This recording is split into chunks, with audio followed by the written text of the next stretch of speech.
Cement इस्तेमाल कीजिए, फर्क नजर आएगा।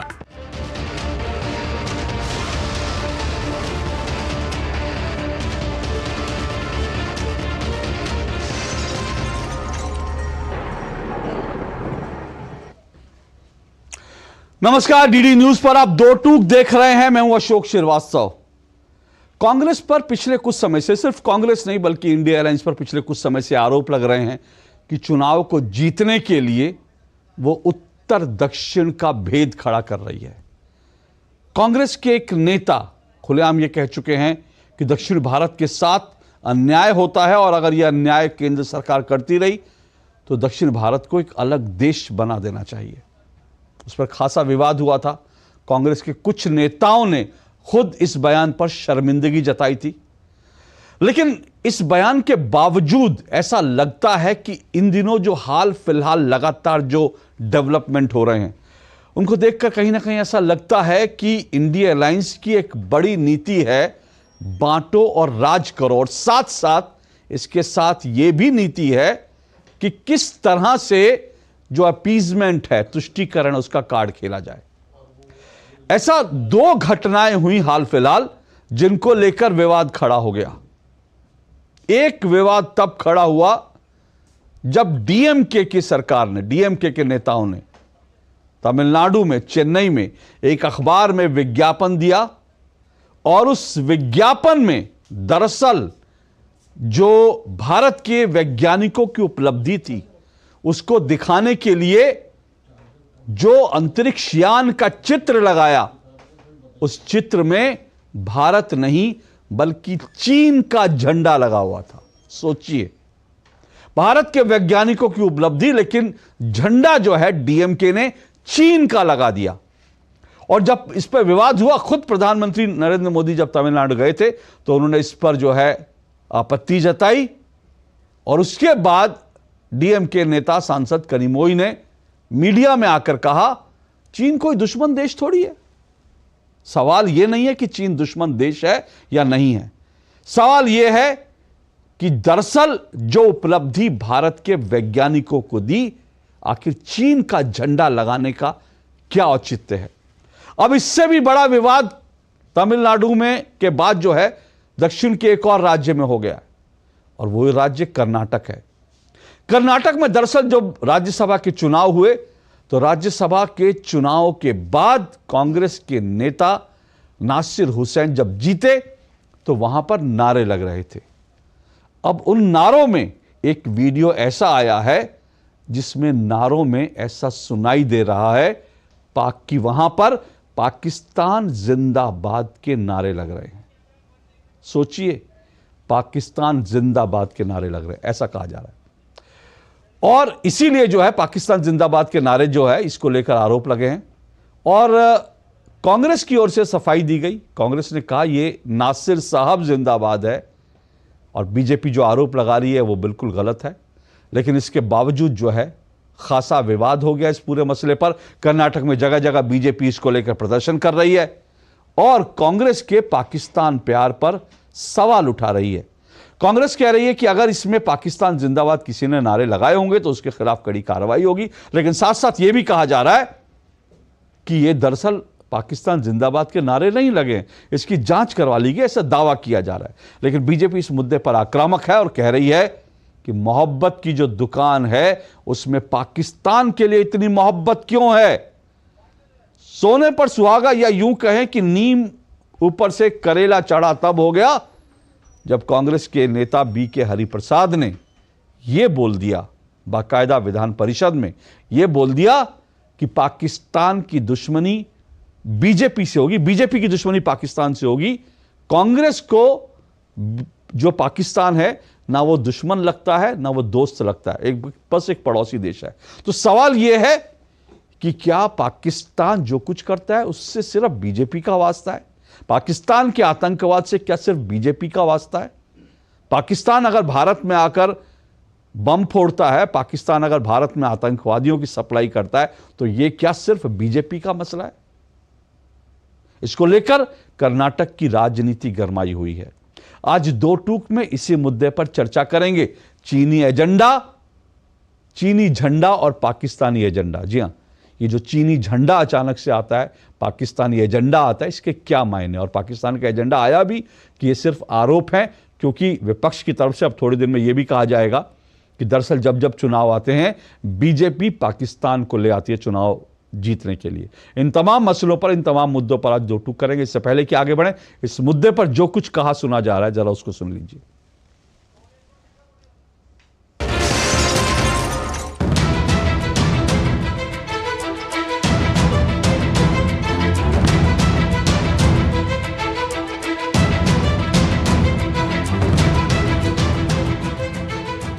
डीएमके एक ऐसी पार्टी है जो काम तो करती नहीं, लेकिन झूठा क्रेडिट लेने के लिए आगे रहती है। ये कौन नहीं जानता कि ये लोग हमारी स्कीम पर अपनेस्टी पर चपका देते हैं। अब तो इन्होंने हद कर दी। इन्होंने तमिलनाडु में, अभी अन्नामलाई विस्तार से बता रहे थे, इन्होंने तमिलनाडु में इसरो लॉन्च पैड का क्रेडिट लेने के लिए चीन का स्टिकर चिपका दिया है। भाइयों बहनों, ये तमिलनाडु डीएमके के नेता, उन्होंने देखना अब संभव नहीं रहा, कुछ देख ही नहीं सकते हैं। और जो देख नहीं सकता है उसको क्या कहते हैं आपको मालूम है। और इसलिए भारत की प्रगति देखने को तैयार नहीं है, भारत के स्पेस की प्रगति देखने को तैयार नहीं है। और जो पैसे आप देते हैं, जो टैक्स तमिलनाडु के भाई बहन देते हैं, उन पैसों से उन्होंने एडवर्टाइजमेंट दिया और एडवर्टाइजमेंट दे करके उसमें भारत के स्पेस का चित्र नहीं रखा। भारत के स्पेस की सफलता को वो दुनिया के सामने, तमिलनाडु के सामने रखना नहीं चाहते थे। उन्होंने हमारे साइंटिस्टों का अपमान किया, हमारे स्पेस सेक्टर का अपमान किया, आपके टैक्स के मनी का अपमान किया, आपका अपमान किया। ऐसा आंखें बंद करने वाले, पूरी तरह न देख पाने वाले ये डीएमके को अब सजा करने का मौका आ गया है।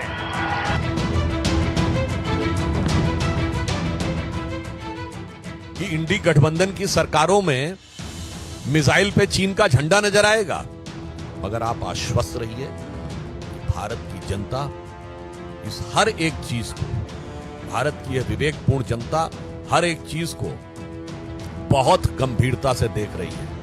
ये वही डीएमके की सरकार है जिसके de facto number 2 minister eradication of Sanatan Dharma यानी हिंदू धर्म के समूल नाश की कॉन्फ्रेंस करते हैं, बयान नहीं अभियान की बात करते हैं। वही चीन का मिसाइल दिखाते हैं और चीनी झंडा उनके कार्यक्रमों में दिखाया जाता है। इस प्रकार की मीडिया में रिपोर्ट्स हैं और इस प्रकार के चित्र बहुत स्पष्ट रूप से उपस्थित हैं। और आज तक, अभी तक डीएमके की सरकार ने न इसके लिए माफी मांगी है, न सफाई दी है, न इसका कोई खंडन किया है। आज भारत का हर नागरिक ये पूछ रहा है कि जब भारत का लोकतंत्र जीतता है तो ऐसा क्यों है कि कांग्रेस को पाकिस्तान की याद आ जाती है। और ये कहना गलत नहीं होगा कि कांग्रेस के डीएनए में आज पाकिस्तान है। और ऐसा प्रतीत होता है जो करंट कांग्रेस पार्टी में आता है वो भी पाकिस्तान के जनरेटर से आता है। कांग्रेस का डीएनए भारत विरोधी हो गया है।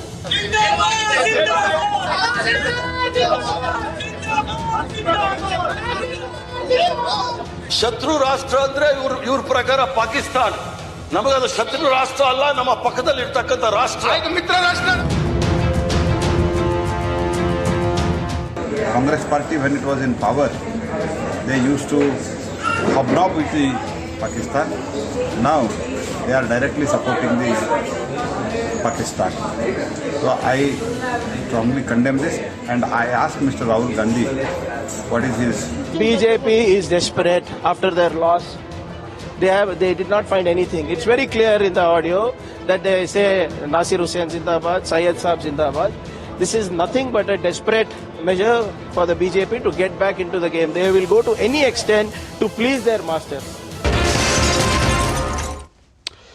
तो दोनों तरफ से बयानबाजी हो रही है। एक तरफ बीजेपी आक्रामक है, दूसरी तरफ कांग्रेस कह रही है कि ये लोग डेस्परेट हैं, इस तरह से राजनीति कर रहे हैं। इसी मसले पर आज दो टूक में डिबेट होगी। मेरे साथ आज जो मेहमान जुड़ रहे हैं, आइए परिचय करवा दूं। मेरे साथ डॉक्टर आशीर्वादम आचार्य जुड़ चुके हैं। डॉक्टर आशीर्वादम आचार्य बीजेपी के प्रवक्ता हैं। राहुल सिंह काजला मेरे साथ जुड़ चुके हैं। राहुल सिंह काजला राजनीतिक विश्लेषक हैं, कांग्रेस के समर्थक नेता हैं।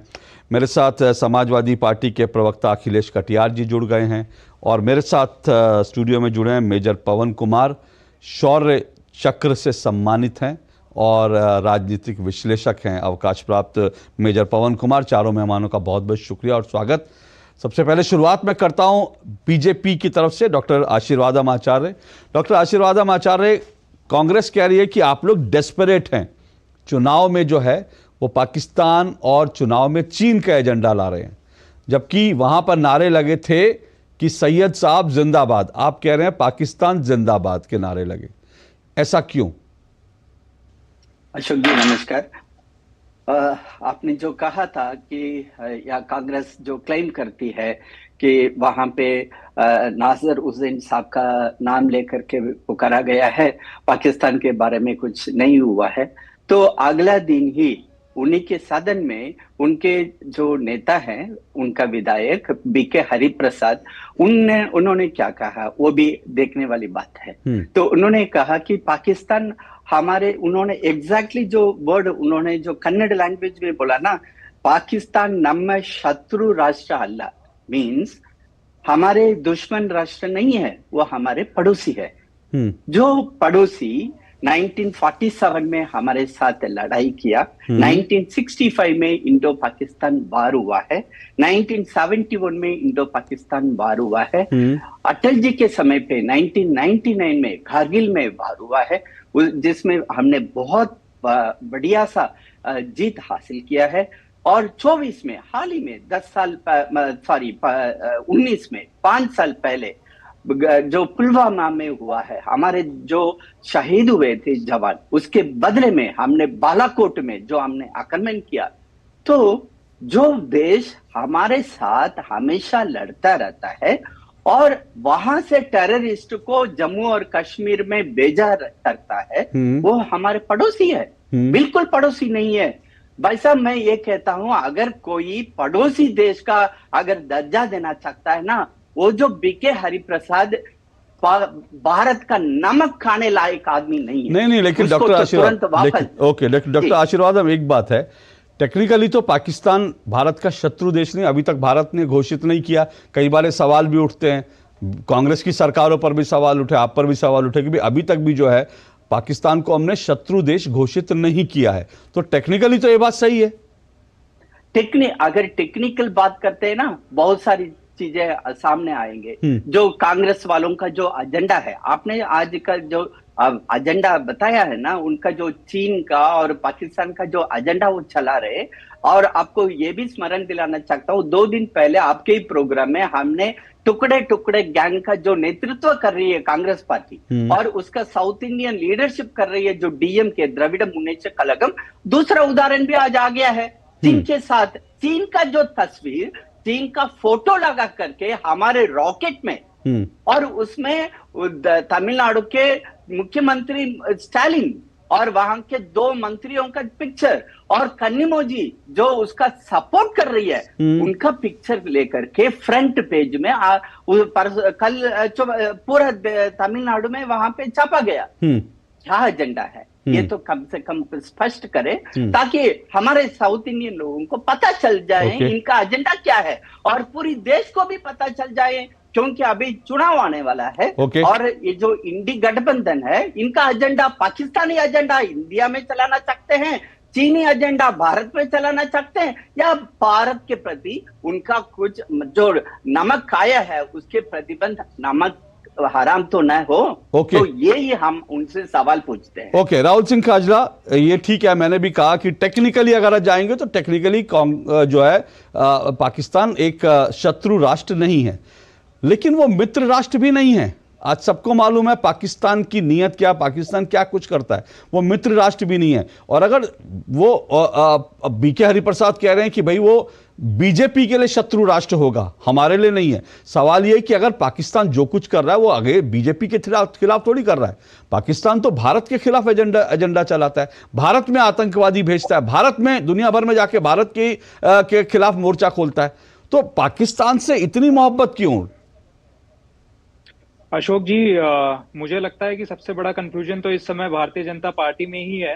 अगर मोहब्बत कोई पाकिस्तान और चीन से करता है तो मुझे लगता है कि सबसे ज्यादा मोहब्बत भारतीय जनता पार्टी को ही है। अगर लाल कृष्ण आडवाणी पाकिस्तान जाकर के जिन्ना की वाहवाही करते हैं, नरेंद्र मोदी पाकिस्तान जाकर के नवाज शरीफ के घर में बिरयानी खा करके आते हैं, अटल बिहारी वाजपेयी एक बस लेकर के पाकिस्तान जाते हैं जिसमें बॉलीवुड के अभिनेत्री और एक्टर्स को लेकर के जाते हैं और क्रिकेट स्टार्स को लेकर के जाते हैं इंडिया के, तो मुझे लगता है कि दोस्ती का हाथ और असली जो प्यार मोहब्बत है वो भारतीय जनता पार्टी की है पाकिस्तान से, ना कि किसी और दल की। और मुझे लगता है कि ये कंफ्यूजन जो एक एग्रेशन प्रवक्ता आकर के आज भारतीय जनता पार्टी के इस आपके माध्यम से देश के सामने रख रहे हैं, मुझे लगता है कि इस स्टैंड को सबसे पहले जो बीजेपी के लीडर्स हैं उन्हें क्लियर कर देना चाहिए।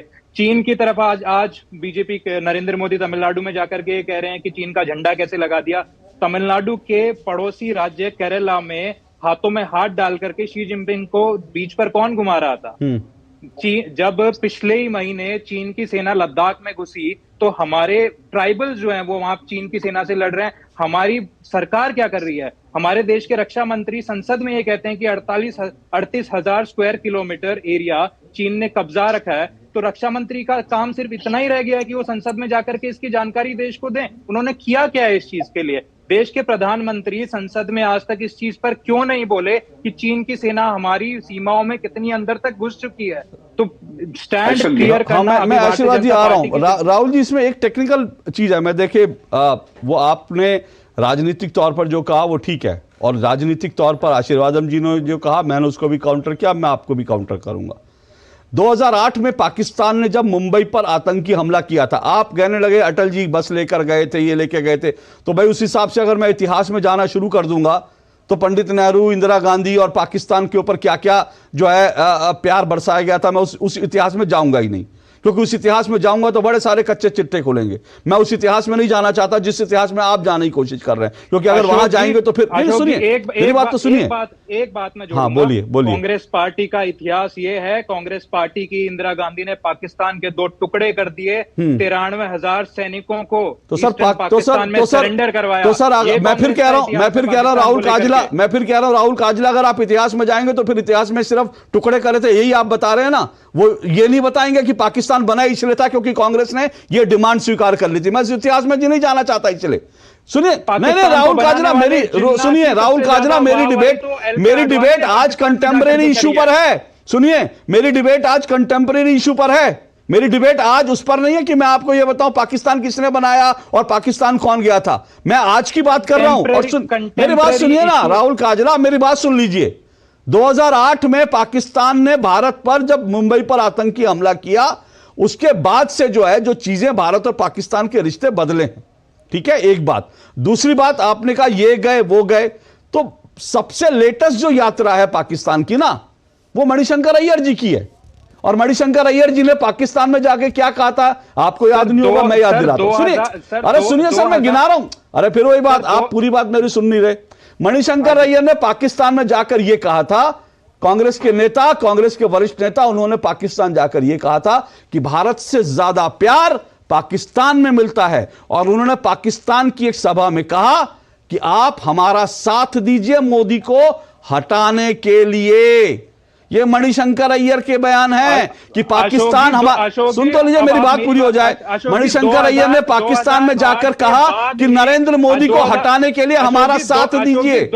अशोक जी, 2008 के बाद ही नरेंद्र मोदी नवाज शरीफ जी के घर पर हाँ सी बिल्कुल गए रक्त थे, बिरयानी खाने बिल्कुल गए थे, बिल्कुल गए थे, कौन सी रक्त-रंजित बिल्कुल गए थे, बिरयानी बिल्कुल गए थे, बिल्कुल गए थे, उन्हें उस समय बिल्कुल गए 2008 थे, याद नहीं है? बिल्कुल गए थे। आप बिल्कुल सही कह रहे हैं, 2008 के बाद गए थे, क्योंकि वो एक वो भारत की, सुनिए राहुल काजला, अगर सुनिए राहुल काजला, राहुल काजला सुनिए, अगर आपको डिप्लोमेसी का थोड़ा भी ज्ञान है तो वो भारत की ओर से आखिरी अटेम्प्ट था पाकिस्तान के साथ दोस्ती करने का, इससे कोई इनकार नहीं करेगा। गए थे, लेकिन उसके बाद यात्रा, उसके बाद किसकी यात्रा हुई? अरे सुनिए तो सही ना, 2008 के बाद किसकी यात्रा हुई? अरे प्रधानमंत्री की यात्रा के बाद किसकी यात्रा? अरे बाबा, उन्होंने वहां जाके ये थोड़ी कहा कि मुझे जो है सपोर्ट कीजिए। क्या क्या नरेंद्र मोदी ने कहा? लेकिन मणिशंकर अय्यर ने कहा, मणिशंकर अय्यर ने कहा, सुनिए, मणिशंकर अय्यर ने कहा, पाकिस्तान को कहा हमारी मदद कीजिए मोदी को हराने के लिए। तो क्या आप मोदी को हराने के लिए पाकिस्तान की मदद दे रहे हैं? पाकिस्तान के आतंकवादी लाएंगे ताकि भारत की पाकिस्तान की मदद हो जाए, कांग्रेस की मदद हो जाए? शादी में बिरयानी खाकर, अरे मुझे ये बताइए ना, बिरयानी शादी में खाई वो प्रधानमंत्री का करता? मुझे बताइए, आप लोगों ने पाकिस्तान से मदद मांगी कि नहीं मांगी? आप लोगों ने पाकिस्तान से मदद मांगी या नहीं मांगी? राहुल काजला ये बताइए, पाकिस्तान से मदद मांगी मणिशंकर अय्यर नहीं? इसका जवाब दीजिए। मणिशंकर अय्यर ने मदद मांगी कि नहीं मांगी? हाँ या ना? मैं अगर गलत बोल रहा हूं मुझे चैलेंज कीजिए। मैं आपको चैलेंज कर रहा हूं, करिए, बताइए कौन सी बिरयानी खाने वो गए? अरे मैं मणिशंकर अय्यर की बात कर रहा हूं। मणिशंकर अय्यर ने बिरयानी खाई या क्या खाया मुझे नहीं पता। मणिशंकर अय्यर ने जाके ये कहा, और सुनिए मैं बताता हूं, 2008 में जब मुंबई में आतंकी हमला हुआ था, सबको स्क्रीनशॉट आई। अब मुझे राहुल काजला को एक्सपोज करना पड़ेगा, क्योंकि वो राजनीतिक एजेंडा। मैं अब आपको बताता हूं, 2008 में जब मुंबई में आतंकी हमला हुआ था तो कांग्रेस के नेताओं ने एक किताब छपवाई और उस किताब में यह कहा कि यह हमला पाकिस्तान ने नहीं कराया। आज तक अगर पाकिस्तान की सबसे बड़ी मदद किसी ने करी है तो वो कांग्रेस के नेताओं ने मुंबई आतंकी हमलों के बाद की है। जब यह कहा कि पाकिस्तान ने आतंकी हमला नहीं करवाया, आरएसएस ने आतंकी हमला करवाया, और उस सभा के अंदर इस किताब को छपवाने में कांग्रेस के नेता दिग्विजय सिंह शामिल थे। और दूसरा सवाल आज यह उठता है, आखिर चीन के साथ कौन सा इलू इलू करने राहुल गांधी गए थे? राहुल गांधी ने चीन के साथ कौन सा समझौता किया था? और यह बताइए, चीन ने राजीव गांधी फाउंडेशन को उस समझौते के बाद पैसा क्यों दिया? वो पैसा कांग्रेस को क्यों मिला? चीन से पैसा लेते हैं और आप सवाल उठाते हैं। और सबसे बड़ा सवाल, राहुल गांधी की भारत न्याय यात्रा आखिर अरुणाचल प्रदेश क्यों नहीं गई? क्योंकि चीन ने कहा है अरुणाचल प्रदेश हमारा है। तो क्या आप लोगों को डर लगता है अरुणाचल प्रदेश जाने से? चीन से डरते हैं आप, चीन से डरते हैं, ये सच है, ये एजेंडा है आप लोगों का। मैं आपको एक्सपोज करने लगा तो राहुल काजला मुश्किल हो जाएगा। लेकिन अब रुकिए, अब मैं जा रहा हूं एक मेहमान के, मुझे पता है पाकिस्तान अगर मैं आपको एक्सपोज करूंगा तो आप डिबेट को डिरेल करने की कोशिश करेंगे, लेकिन मैंने अगर कच्चा चिट्ठा अगर खोलना शुरू किया तो बड़ा मुश्किल हो जाएगा। अब मैं अपने नए मेहमान मेजर पवन कुमार के पास जा रहा हूं। मेजर पवन कुमार, पाकिस्तान हमारा शत्रु राष्ट्र नहीं है, ठीक है, लेकिन आपको कैसा लगता है जब कोई नेता जाकर यह कहता है कि भैया मोदी को हटाने में हमारी मदद कीजिए? आपको कैसा लगता है जब आरोप लगता है पाकिस्तान जिंदाबाद, कांग्रेस का प्रत्याशी जीतता है और नारे लगते हैं पाकिस्तान जिंदाबाद? अभी तक यह प्रूव नहीं हुआ, ये नारे नहीं लगे। कांग्रेस कितना भी कह ले, कांग्रेस सरकार खुद कह रही है हम जांच करवाएंगे, लेकिन यह जो वीडियो सुनाई दे रहा है उसमें सुनाई दे रहा है कि पाकिस्तान जिंदाबाद। कांग्रेस की जीत में पाकिस्तान जिंदाबाद क्यों? देखिए, सबसे पहले तो ये जो प्रवक्ता है ये पता नहीं किसी पार्टी विशेष के प्रवक्ता है, पार्टी विशेष से ज्यादा ये किसी निजी नहीं सर निजी नहीं, ये किसी दूसरे देश के प्रवक्ता नहीं सर, निजी नहीं। मेजर साहब प्लीज, मेजर साहब मेरा रिक्वेस्ट है किसी पे निजी नहीं। ठीक है। तो सबसे पहले तो मैं ये कहना चाहूँगा, अभी की जो ये घटना है ये बहुत ही शर्मनाक घटना है। जैसा मोदी जी ने बताया था कि सिर्फ ये साइंटिस्ट का ही अपमान नहीं है, साइंटिस्ट के साथ में हमारे सैनिकों ने जो लाखों कुर्बानियाँ दी है, चाहे चाइना के साथ जितने भी जो हमारे युद्ध हुए हैं, चाहे गलवान में रिसेंटली हमारे 20 सैनिक शहीद हुए थे, इसके अलावा 3-4 युद्ध हमारे जो पाकिस्तान के साथ हुए हैं, वो सारे के सारे सैनिकों की जो कुर्बानियाँ हैं उनका अपमान किया इन्होंने। लिखित वाली बात है, अगर शत्रु देश है नहीं है, वो अगर इनको लिखित में चाहिए तो मेरे हिसाब से इन्होंने आज तक जो हमारे सैनिकों की जो अंतिम यात्रा, जो उनके वीडियोस जो खूब सारे आते रहते हैं सोशल मीडिया पे या अन्यथा अगर इन्होंने देखे होंगे, तो अगर वो वीडियोस ये एक बार देख लेंगे अच्छे से तो पता चलेगा कि वो किसके साथ लड़ाई कर गए, कैसे उनको शहादत मिलती है, और वो कोई अगर वो मित्र देश हैं तो ऐसा करेंगे क्या? तो क्यों इनको हर बार ऐसे बोलना पड़ता है कि क्यों ये बार बार पूछते हैं कि ये हमारे शत्रु देश नहीं है और वो कुछ भी बोल सकते हैं? दूसरी बात, अगर इनको लगता है कि अगर वो हमारे शत्रु देश नहीं है और इनको लगता है कि वो हमारे मित्र देश हैं, तो हमें आपत्ति इस चीज से है कि बाहर आधिकारिक तौर पर कोई भी अगर इवेंट है, चाहे वो अपनी पार्टी की तरफ से, पार्टी भी एक देश के अंदर ही आती है, देश की एक सार्वभौमिकता होती है, वो अपने शयन कक्ष के अंदर उस देश के जितने चाहें झंडे लगा सकते हैं, अपने वस्त्र उसी देश के झंडे के सिलवा सकते हैं, लेकिन आधिकारिक तौर पर बाहर ऐसा कोई प्रदर्शन निंदनीय है और बिल्कुल भी स्वीकार्य नहीं है। देखिए, मैं फिर कह रहा हूं कि अभी तक ये प्रूव नहीं हुआ है कि वो पाकिस्तान जिंदाबाद के नारे नहीं लगे। अभी ये प्रूव नहीं हुआ है। खुद सरकार ने कहा हम इसकी जांच कराएंगे, फॉरेंसिक जांच करवाएंगे, लेकिन ऐसा एक बार नहीं कई बार हो चुका है। इसलिए मैं कह रहा हूं कि एक बैकग्राउंड होता है हर घटना का, और उस बैकग्राउंड के कारण जो है बहुत सारे सवाल उठते हैं। मैं इस सवाल पर आऊंगा, कटियार जी आपके पास भी आऊंगा, लेकिन मुझे एक छोटा सा ब्रेक लेना। ब्रेक के बाद ये डिबेट चलती रहेगी, चर्चा जारी रहेगी, क्योंकि आखिर क्या है चीन का झंडा, पाकिस्तान का एजेंडा, ये चुनाव में आ रहा है कि ये फिर क्या है, और अगर चुनाव में आ रहा है तो कौन ला रहा है? क्योंकि सवाल ये बीजेपी पे उठ सकते हैं। बीजेपी ने मुद्दा उठाया, लेकिन बीजेपी कह रही है कि अगर नासिर हुसैन की जीत के बाद पाकिस्तान जिंदाबाद के नारे लगेंगे तो विपक्ष होने के नाते वो इस बात को उठाएगा कि उनका हक है। आऊंगा इस पर इस ब्रेक के बाद। टेक स्टार्टअप सॉलिड था, प्लान था कड़क, करना था समथिंग ग्रेट, पर शुरू से प्रॉब्लम्स ने घेरा यूं कि बिजनेस हुआ अपना लंबेट। बिजनेस गुरु की जरूरत थी खास, सीधे गए SBI स्टार्टअप ब्रांच पे तो खुल गया success. Startup advisory and support SBI startup branch पे। बाबा हमारे लिए कितनी मेहनत करते हैं, कितना कितना वजन उठाते हैं।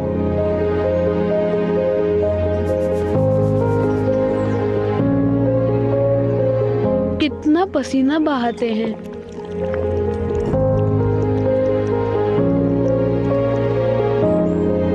कड़ाके की ठंड से लड़ते हैं। हमें मजबूत बनाते हैं बाबा। पर बाबा को मजबूत कौन बनाता है? मोदी जी।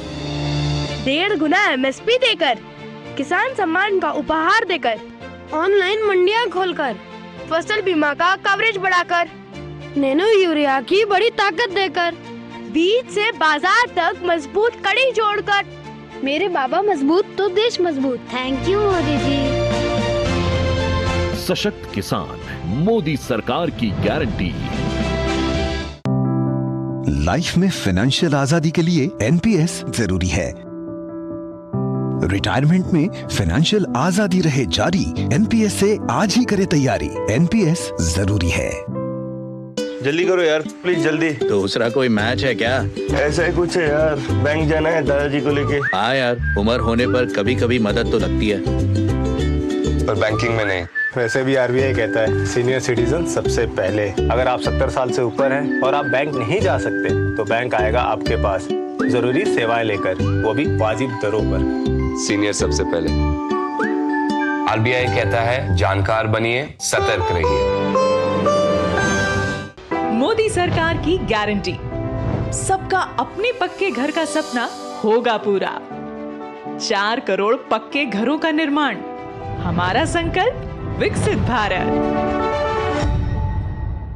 हो बिजनेस बढ़ाना, गुड़िया को पढ़ाना, या मिसेस के साथ वेकेशन, लो मुथूट फाइनेंस गोल्ड लोन। भरोसा इंडिया का, भरोसा इंडिया का।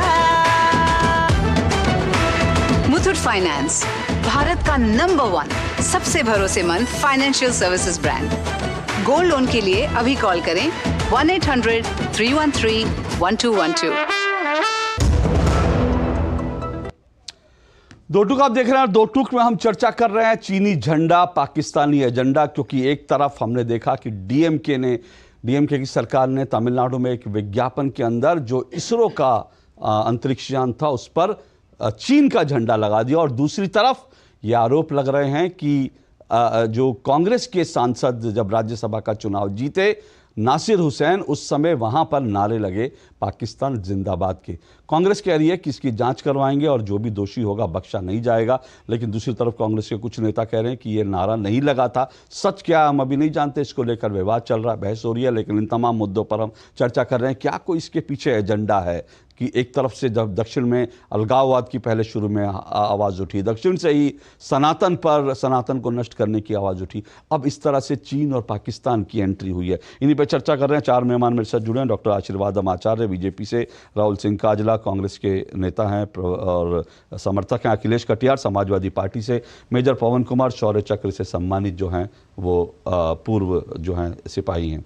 अखिलेश कटियार जी, क्या लग रहा है आपको ये अचानक से एंट्री जो है ये क्या झंडे की वजह से, क्योंकि ये झंडा क्या एक चूक था? क्योंकि एक तरफ वो जब झंडा आया तो ये उम्मीद की जा रही थी अगर गलती हुई है तो स्वीकार करे गलती, लेकिन कनिमोजी आती है कहती है चीन कोई दुश्मन देश थोड़ी है। सवाल चीन के दुश्मन देश होने का नहीं है, चीन दुश्मन देश है या नहीं है वो ठीक अलग बात हो सकती है, लेकिन चीन का झंडा लगा देना, वो भी इसरो की उपलब्धि पर, अगर गलती हुई है तो गलती मान करके बड़प्पन दिखाया जा सकता था। अशोक जी, एक इनका जो तमिलनाडु के पशुपालन मंत्री हैं अनीता राधाकृष्णन जी, इनका बयान है, एबीपी पे आया हुआ है। इन्होंने कहा है कि ये आर्ट वर्क डिजाइनर की चूक है और इसे और किसी मुद्दे की तरह नहीं यूज करना चाहिए। ओके। जैसे उत्तर प्रदेश सरकार ने अपना एक विज्ञापन दिया था और उसमें पश्चिम बंगाल का एक ब्रिज उसमें छप गया था, तो एक आर्ट वर्क डिजाइनर की चूक है। क्योंकि हमारे देश के कोई भी शासन करने वाला कोई भी राज्य हो, ये निश्चित तौर पे कभी भी किसी दूसरे राज्य को क्यों प्रमोट करेगा किसी दूसरे देश को, इसका कोई औचित्य नहीं समझ आता। और उन्होंने इस बात के लिए बोला भी कि ये आर्ट वर्क डिजाइनर की गलती से हुआ है। हम दूसरी बात कहना चाहते हैं, यहाँ हमारे एक कटियार जी आप आगे बोले। एक चीज आपने अच्छा किया, ये बता दिया, और मैंने उनका बयान देखा नहीं था, और मैं फिर वही कह रहा हूं, अगर गलती थी तो मानने में बड़प्पन होता है, लेकिन कनिमोजी ने गलती नहीं मानी। उन्होंने कहा अरे चीन कोई शत्रु देश थोड़ी है, तो मतलब ऐसे वो कहते हैं। आशीर्वादम जी मौका दूंगा जरा कटियार जी की बात पूरी हो जाए, क्योंकि उन्होंने इस तरह से दिखाया कि अगर लग गया झंडा तो क्या कौन सा पहाड़ टूट गया। मुझे लगता है गलती मानने में ज्यादा बड़प्पन होता है। आप अपनी बात आगे बढ़ाएं। राधाकृष्णन उनका बयान है, मैं थोड़ा इसके आगे आना चाहता हूं क्योंकि ये फौज के भी साथी हैं। मेजर 1962 का युद्ध पूरी दुनिया में हम भूल नहीं सकते, जो हमारे भारत और चीन के बीच में जो हुआ था, जिसमें भारत के लगभग 114 जवान शहीद हुए। हमने चीन के लगभग 1300 जवान शहीद किए। तो उस जगह पे जहां जो मेजर शैतान सिंह साहब का म्यूजियम बना था और उनको परमवीर चक्र से सम्मानित किया गया, तो उनके नेतृत्व में ये लड़ाई लड़ी। पूरी दुनिया को लड़ाई पढ़ाई जाती है और उस म्यूजियम को तोड़ दिया और यह कह दिया गया कि अब वो बफर जोन में आ गया है।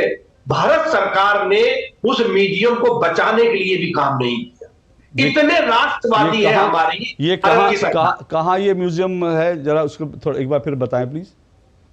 ये रेजांगला करके जगह है, उस जगह पे मेजर शैतान सिंह साहब का जो परमवीर चक्र से सम्मानित हुए थे 1962 की लड़ाई में, रेजांगला मेजर शैतान सिंह साहब का ये म्यूजियम था। और उस 1962 के युद्ध के दौर जो घटनाएं घटी जो सब वहां पे रखी थी। इस सरकार के बीच में जब ये वहां पे चला था और वो तोड़ दिया गया, उस समय तक था और बाद में ये कह दिया गया हमारे सरकार की तरफ से कि साहब वो बफर जोन में आता है। हमारे शहीदों की निशानी पूरी दुनिया में उस युद्ध को पढ़ाया जाता है। ये कर्नल साहब, कैप्टन साहब जो है हमारे साथ, ये जरूर इस बात से सहमत होंगे, उस पर करेंगे। हम ये कहना चाहते हैं कि हम सब लोग अपने देश का मान सम्मान ऊंचा रहे, हमारे फौजियों का सम्मान रहे, उस विषय पे इस देश के किसी नागरिक को कोई दो राय नहीं हो सकती। ठीक है, लेकिन जो बात कथनी में राष्ट्रीयता दिखती है वो फैसलों में भी तो दिखे अशोक जी, वो करनी में भी तो दिखे,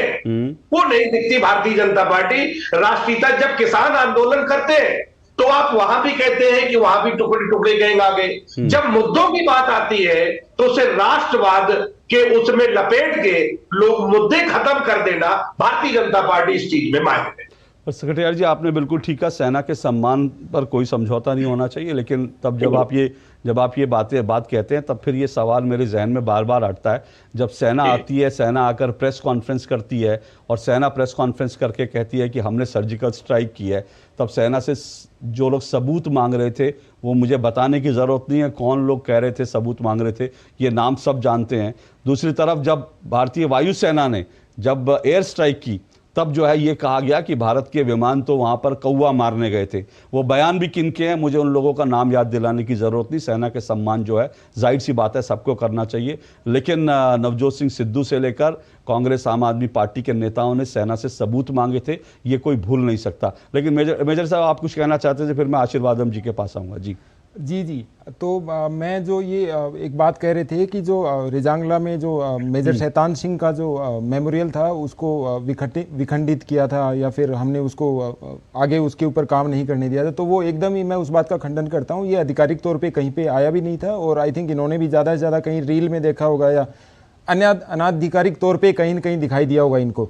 आधिकारिक तौर पे भारतीय सेना की तरफ से ऐसा कुछ भी नहीं आया था। एक बफर जोन था, बफर जोन में जो मेमोरियल, जिस मेमोरियल की बात ये कर रहे हैं वो मेमोरियल अभी भी उसी गौरव के साथ उसी जगह पे, उसके साथ कहीं पे किसी प्रकार की छेड़छाड़ नहीं की गई है।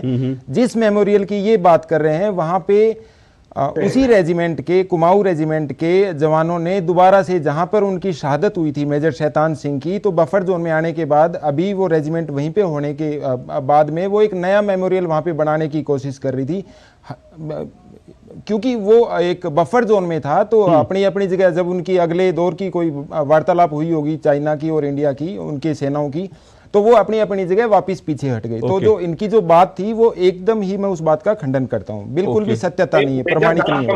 आप तो फौजी अफसर हो, वो 1962 के बाद बना था, वो बफर जोन में आने के बाद तोड़ के आप नया बनाने की बात करते हैं। आप खंडन नहीं है ये, मैं आपको बता रहा हूं कि जो बना हुआ म्यूजियम था अब वो नहीं है वहां, उसको नहीं तोड़ा गया, बिल्कुल भी नहीं तोड़ा गया। और हमको बात ये करनी चाहिए कि आज रॉकेट के ऊपर जो झंडा लगाया, आप कहां बात को घुमा रहे हैं, आप बात को कहां घुमा के लेके जा रहे हैं। रॉकेट के ऊपर चाइना का झंडा लगा रहे हैं आप, तो आप ये आप इस चीज का कैसे समर्थन कर सकते हैं? वो रॉकेट पे हमें नहीं देनी चाहिए। ओके, आप जानकारी ले सकते हैं। चलिए, बिल्कुल मैं इसको जरूर जानकारी लूंगा, क्योंकि अगर मेरे पास जानकारी होगी तो मैं इस जानकारी को पूरा जो है विस्तार से जरूर रखूंगा कि क्या है, क्योंकि आपके पास जितनी जानकारी है, मेजर साहब के पास जो जानकारी है, दोनों जानकारी अलग अलग तरह की है। लेकिन मैं इस डिबेट को भी इस दिशा में आगे ना ले जाके बाकी मुद्दों पर आता हूं। आशीर्वादम जी, फिर सवाल वही है कि जो राष्ट्रवाद की बात होती है तो उसमें जो है इस तरह के मुद्दे आखिर चुनाव के समय में कौन ला रहा है? क्योंकि बार बार ये आरोप आप पर लगते हैं जब चुनाव आते हैं तो आप चीन और पाकिस्तान करने लगते हैं। अशोक जी, हम नहीं लाते हैं कांग्रेस पार्टी और कांग्रेस पार्टी के अपने गैंग, जो इंडी के जो अलायंस पार्टनर है, ये लगे हुए हैं, क्योंकि उनको ये पता है कि पूरे देश में भाजपा का लहर है। हमारे हर नागरिक अपने प्रधानमंत्री जी के ऊपर प्यार करते हैं, उनके ऊपर विश्वास रखते हैं, तो उनको पता है कि हम चुनाव हारने वाले हैं, लेकिन ये इसलिए वो एजेंडा चलाते हैं। नहीं, लेकिन ये एजेंडा चलाने से फायदा नहीं, मैं समझना चाहता हूं, ये एजेंडा चलाने से फायदा क्या होगा? कोई तो उसके पीछे सोच होगी ना। क्योंकि उनका जो वोट बैंक है, वो अपने वोट बैंक को वो लूज कर रहे हैं। वो उनका वोट बैंक हमारे पास आ रहा है, तो उस जो आ रहा है उसको रोकना है, तो इसलिए ये बयानबाजी उनको करना है। नहीं तो जितना भी उनके पास थोड़ा बचा हुआ है ना, वो भी चला जाएगा। तो इसलिए ये एजेंडा चलाते हैं ताकि उनको लगे, उनके अपने वोट बैंक को लगे कि कांग्रेस पार्टी हमारी क्या करती है। अब मैं कटियार साहब की बात करता हूँ। कटियार साहब ने बोला कि वो अनीता राधाकृष्णन ने बयान दिया है, उसने बोला था कि वो जो आर्ट वर्क किया है उसकी गलती है।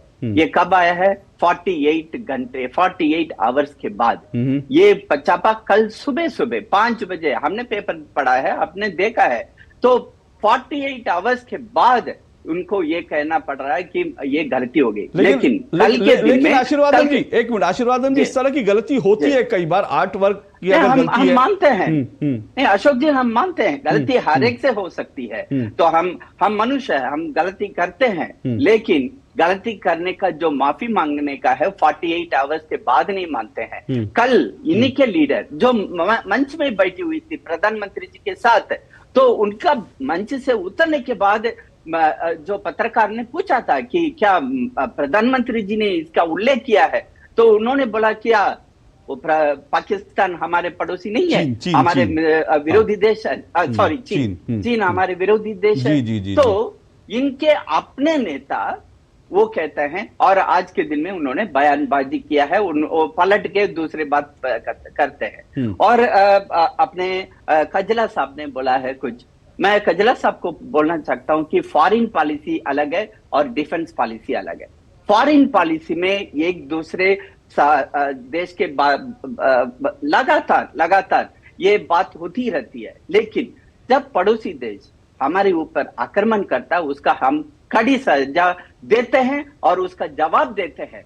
अगर आपने जो इतिहास को पलट के देखा होगा तो भारत कभी भी पीछे नहीं हटा है, वो कभी भी जितना भी जंग हुआ है उसका हमने बेस्ट ऑफ द बेस्ट हमने उनके खिलाफ हमने लड़ा और हम जीत हासिल किए हैं। तो यहाँ बैठ करके वो जो बोलते हैं बिरयानी खाने का, ये शोभा नहीं देता है।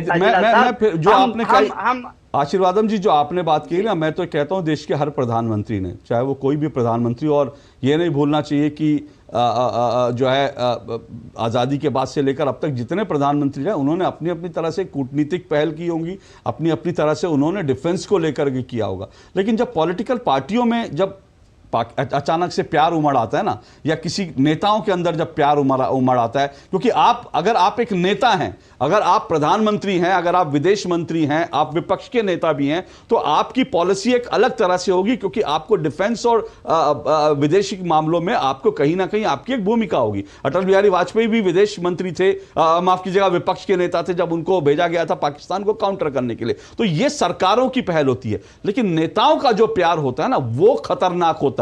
मैं फिर कह रहा हूं, अगर कोई नेता जाके पाकिस्तान में यह कहे कि भैया आप हमारी मदद करो, हमें भारत का प्रधानमंत्री बदलना है, तो फिर वो समस्या उठती है। समस्या तब होती है जब, फिर कह रहा हूं, समस्या तब होती है जब जब जब जब एक नेता की जीत पर पाकिस्तान जिंदाबाद के भारत में नारे लगने लगते हैं। पाकिस्तान शत्रु देश नहीं है, लेकिन पाकिस्तान पर इतना प्यार भी ठीक नहीं है कि हम बोलना चाहता हूं जी, जल्दी से फिर मैं एक ब्रेक लेकर फिर राहुल जी के पास आऊंगा। हाँ अशोक जी, आपने जो सवाल उठाया था ना, कांग्रेस पार्टी चीन के साथ क्या रिलेशनशिप रखता है, उनको जो अग्रीमेंट साइन हुआ है वो किस बेसिस पे अग्रीमेंट साइन हुआ है, क्यों साइन हुआ है, कितना पैसा का लेन देन हुआ है, थोड़ा सा बताएंगे जो बैठे हुए हैं आपके पैनल में? ठीक है, नहीं बता सकते क्योंकि उनको पता है जो भी अंदर के मामला है, कांग्रेस पार्टी किस किस पार्टियों के साथ, और जो विरोधी पार्टी है, भारत के विरोधी पार्टी है, उनके साथ क्या क्या संबंध रखता है उनको पता है, लेकिन आज बताएंगे नहीं क्योंकि उनको प्रोटेक्ट करना है।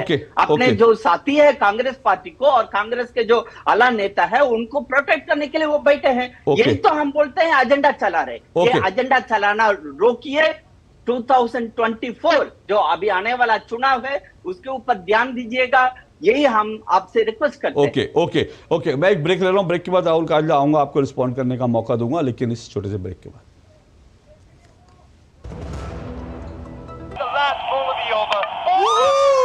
क्या लड्डू हम यहाँ बैठे बैठे पैसे बना सकते हैं?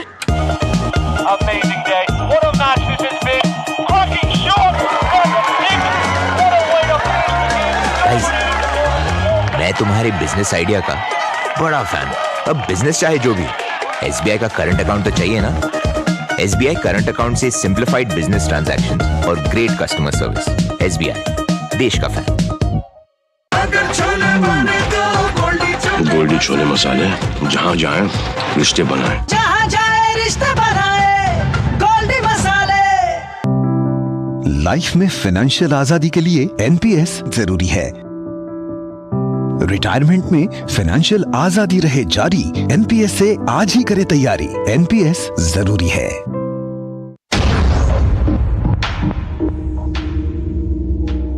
हरदम तैयार है,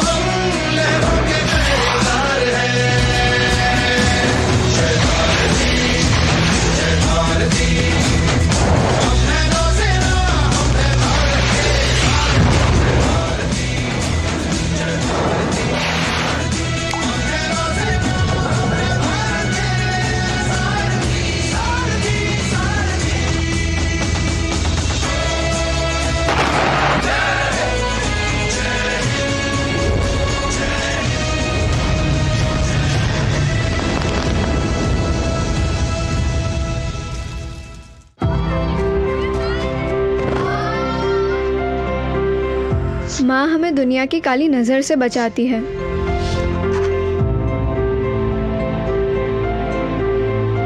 माँ हमारे सपने सजाती है। माँ हमें पढ़ाती है, बढ़ाती है। माँ हमें पैरों पर खड़ा करती है। माँ हमारे लिए कितना स्ट्रगल करती है। माँ हम सबको मजबूत बनाती है, लेकिन माँ को मजबूत कौन बनाता है? मोदी जी। किसी को नल देकर, किसी को गैस, किसी को टॉयलेट देकर, किसी को बिजली, किसी को लोन देकर, तो किसी को डिजिटल बनाकर। मेरी माँ मजबूत तो भारत माँ मजबूत, ये मोदी सरकार की गारंटी है। Thank you Modi ji. हो बिजनेस बढ़ाना, गुड़िया को पढ़ाना या मिसेस के साथ वेकेशन, लो मुथूट फाइनेंस गोल्ड लोन, भरोसा इंडिया का। मुथूट फाइनेंस भारत का नंबर 1 सबसे भरोसेमंद financial services brand. Gold loan के लिए अभी कॉल करें 1-800-313-1212। दो टूक आप देख रहे हैं और दो टूक में आज हम बात कर रहे हैं चीन का झंडा, पाकिस्तान का एजेंडा, आखिर क्या है प्रोपेगेंडा जो इस वक्त दक्षिण में चल रहा है, उस पर चर्चा कर रहे हैं। लेकिन इससे पहले कि आगे बढ़े डिबेट में, आज गुरुवार है और आज हम तमाम दर्शकों से सवाल पूछने का दिन है। तो आज हम अपने दर्शकों से जो सवाल पूछने जा रहे हैं वो मैं आपको बता देता हूं। आज का हमारा सवाल क्या है, तैयार हो जाइए। इसका जवाब आप देंगे तो आप आकर्षक इनाम जीत सकते हैं। हमारा आज का जो सवाल, माफ़ कीजिएगा, सवाल मैं कल पूछूंगा, आज शुक्रवार को, आज गुरुवार है। तो अब आपसे जो मैं सवाल का जवाब बता रहा हूं जो पिछले शुक्रवार को मैंने आपसे पूछा था। शुक्रवार का सवाल था 2024 की रिपब्लिक डे परेड में इंडियन एयरफोर्स कंटिंजेंट अग्निवीर वायु का नेतृत्व किसने किया था, यह हमारा सवाल था और इसका जवाब है स्क्वाड्रन लीडर रश्मि ठाकुर। जी हाँ, जवाब है स्क्वाड्रन लीडर रश्मि ठाकुर। और जिन लोगों ने सही जवाब दिया है उन 3 जो विजेताओं के नाम नीचे स्क्रीन पर आ रहे हैं, आप तीनों को बहुत बहुत बधाई, शुभकामनाएं। आपको आपका आकर्षक इनाम जो है आप तक पहुंचेंगे। और कल तैयार रहिए, कल शुक्रवार है, कल आपसे एक बार फिर नया सवाल पूछेंगे। लेकिन अभी फिलहाल इस सही जवाब देने वाले तीनों जो हमारे दर्शक हैं उनको बहुत बहुत शुभकामनाएं।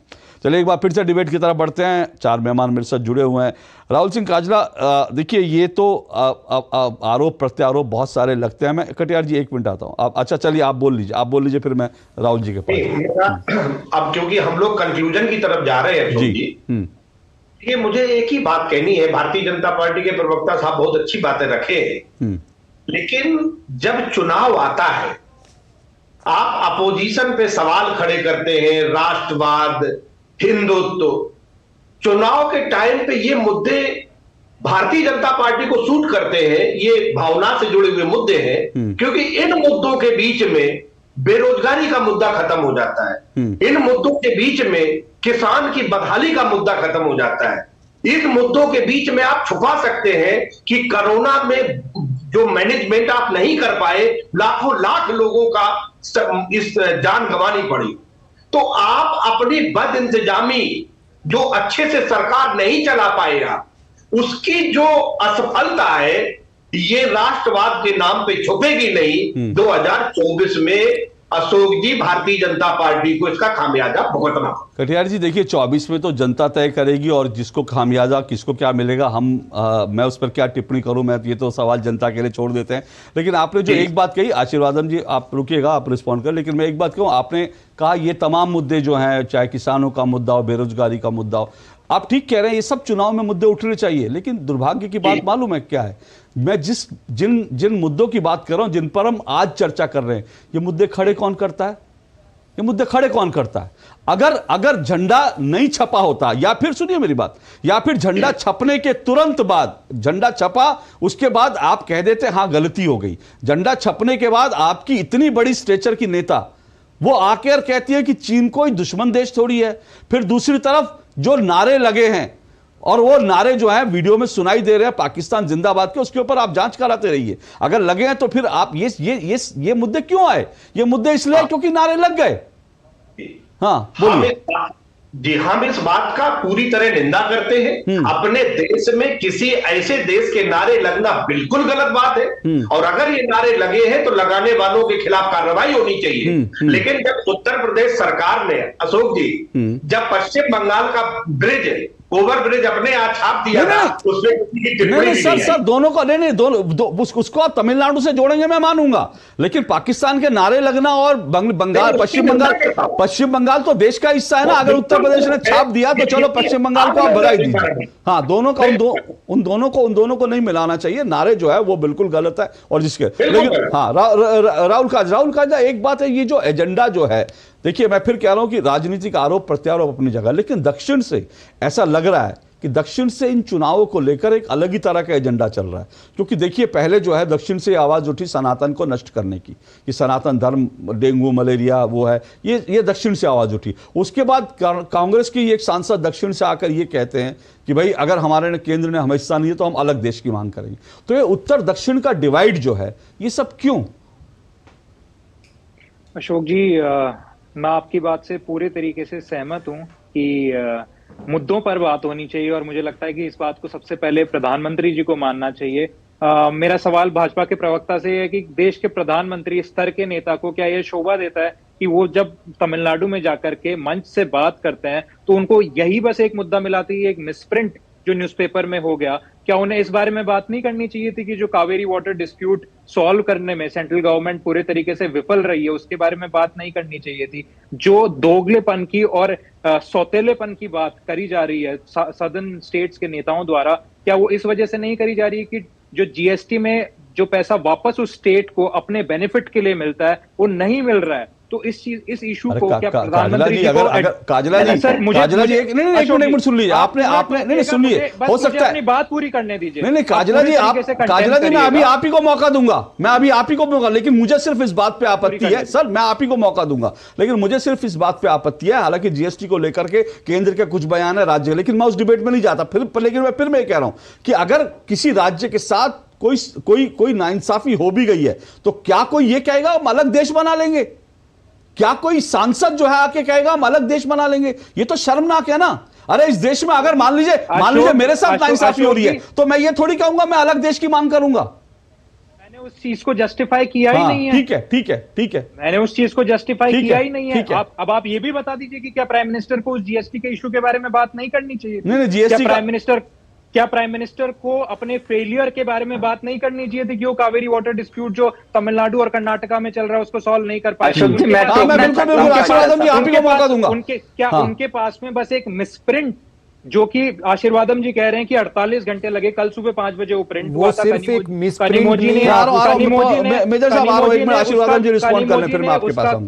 अशोक जी, कनिमोजी ने जो उसका उत्तर दिया वही उत्तर अटल बिहारी वाजपेयी जी ने आज से सालों पहले कहा था कि हम हमारे दोस्त चुन सकते हैं पर हमारे पड़ोसी नहीं चुन सकते। चीन हमारा पड़ोसी है, इस चीज में कोई मुझे नहीं लगता कि ये एक फैक्ट है, इसमें कोई डिफरेंस ऑफ ओपिनियन नहीं हो सकता। राहुल जी, कनिमोजी ने ये नहीं कहा कि चीन हमारा पड़ोसी देश है, उन्होंने कहा चीन कोई शत्रु थोड़ी है। मैं अपने अगले 30 सेकंड में अपनी बात पूरी कर लूंगा। आशीर्वादम जी ने एक और बात कही कि हमारी जो फॉरेन पॉलिसी और डिफेंस पॉलिसी होती है वो एक अलग अलग इश्यूज है।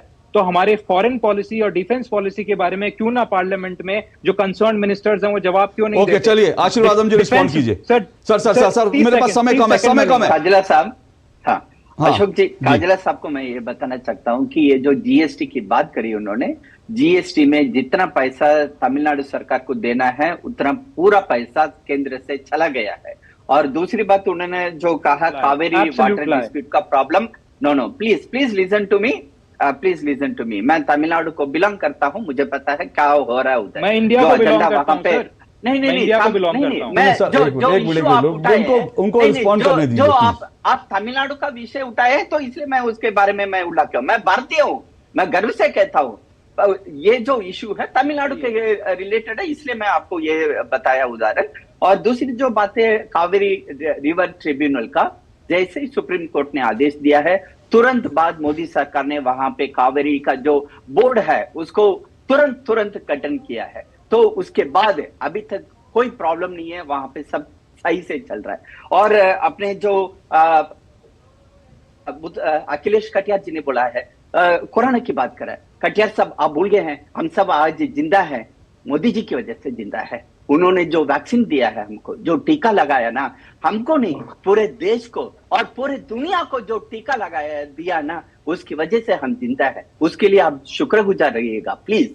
ये मुद्दा नहीं है, राजनीतिक मुझे लगता है सिर्फ उन्होंने एक मिनट मुझे लगता है भारत के बात पूरी करने दीजिएगा, मेरी बात पूरी करने दीजिएगा।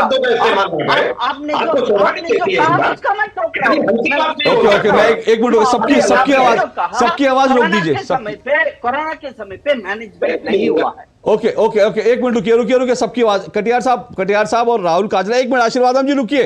कटियार साहब और काजला जी को इस बात पे आपत्ति हुई कि आशीर्वादम जी ने कहा कि मोदी जी की वजह से, और मैं उसमें एक बात जोड़ देता हूं, सिर्फ मोदी जी देश के प्रधानमंत्री हैं ठीक है, लेकिन ये जो वैक्सीन का पूरा हुआ, इसमें भारत के वैज्ञानिकों, भारत के डॉक्टरों, भारत के जो तमाम साइंटिस्ट, उन सब का श्रेय है। अकेले हम मोदी जी को श्रेय नहीं देंगे। लेकिन कटियार साहब आप मुस्कुरा रहे हैं, आप मेरी हाँ में हाँ मिला रहे हो, तो मैं आपको यह याद दिला दूं कि जब भारत के वैज्ञानिकों ने कोरोना का इंजेक्शन बनाया था तो आपके नेता अखिलेश यादव जी ने ही कहा था कि यह मोदी का टीका है, हम नहीं लगाएंगे। तो सवाल यह कि ये कहने वाले भारत के वैज्ञानिकों का, भारत के पूरे जो देश का जो एफर्ट था, उसको मोदी का टीका देने का नाम देने वाले आप ही के नेता थे सर। अगर आज आशीर्वादम जी आपके नेता की बात उठा रहे हैं तो आपको उस पर आपत्ति नहीं होनी चाहिए। लेकिन चलिए, मेरे पास समय नहीं है, मैं अंत में मेजर पवन सुनिए, मेरे पास समय नहीं है। मेजर साहब इलेक्शन के दिनों में ये पाकिस्तान, चाइना, ये सब आता है तो आपको कैसा लगता है? और अगर कोई ये कहता है कि शत्रु देश नहीं है, ये पाकिस्तान हमारा शत्रु देश नहीं है, नहीं, तो फिर आपको कैसा लगता है एक सैनिक होने के नाते? ये एक लार्जर प्रोपेगेंडा का हिस्सा है, क्लियर कट। जो 2.5 फ्रंट जो वार है, ये उसी का हिस्सा है। ये टुकड़े गैंग और जो नैरेटिव, किसी भी नैरेटिव जो बनता है ना, उसकी शुरुआत ऐसे ही होती है। वो पहले दिन छोटा सा कोई स्टिकर लगाएंगे, अगले दिन वो झंडा लगाना शुरू कर देंगे। तो ये बहुत ही एक गहन विषय है और इसके ऊपर गहन चर्चा होनी जरूरी है। अभी भी मुझे उस बात से आपत्ति है कि राहुल जी वो बोल रहे थे कि वो एक मामूली मिसप्रिंट था। अरे आप अभी भी उसको मामूली मिसप्रिंट बोल रहे हैं। अशोक जी ने बोल दिया कि वो मामूली मिसप्रिंट कैसे हो सकता है। आप कनिमोजी ने जो बोला है उसी वही लाइन बोल रहे हैं, वही भाषा आप अभी भी बोल रहे हैं। मामूली मिसप्रिंट कैसे हो सकता है? चाइना क्या आपको मोदी जी लिख के देंगे तभी आप मानेंगे वो हमारा शत्रु देश है? और पाकिस्तान वो लिख के देंगे कि भाई पाकिस्तान हमारा शत्रु देश है, इसके कोई भी यहाँ पे कुछ भी नहीं होना चाहिए, उसका नाम नहीं आना चाहिए। देखिए टेक्निकली फिर कह रहा हूं, टेक्निकली चीन और पाकिस्तान भारत के शत्रु देश नहीं है, लेकिन नहीं, हर चीज टेक्निकल नहीं हो सकती। मैं यही कह रहा हूं, आज पूरी दुनिया मानती है कि चीन एक विस्तारवादी देश है और चीन ने जिस तरह की हरकत की है पूरी दुनिया उसकी निंदा कर रही है। पूरी दुनिया जो है चीन के खिलाफ खड़ी हो गई है और हम ये कहें चीन हमारा शत्रु नहीं है, मुझे लगता है बचकाना बयान है। दूसरी बात, पाकिस्तान भी टेक्निकली हमारा शत्रु देश नहीं है, लेकिन टेक्निकल चीज में जाने की जरूरत नहीं है। पाकिस्तान आज किस हाल में है यह भी नहीं भूलना चाहिए। ये इस सरकार की जो नीतियां हैं, जो एग्रेसिव नीतियां हैं, ये उसके कारण है कि आज पाकिस्तान जो आटे के लिए मोहताज हो गया है और दुनिया आज पाकिस्तान को पूछती नहीं। वरना यह मत भूलिए कि 10 साल पहले, 20 साल पहले यही पाकिस्तान जाकर दुनिया में भारत को बदनाम करता था और दुनिया में भारत की बदनामी होती थी, लेकिन आज वो पाकिस्तान जो है भारत के खिलाफ एक शब्द नहीं बोल पाता।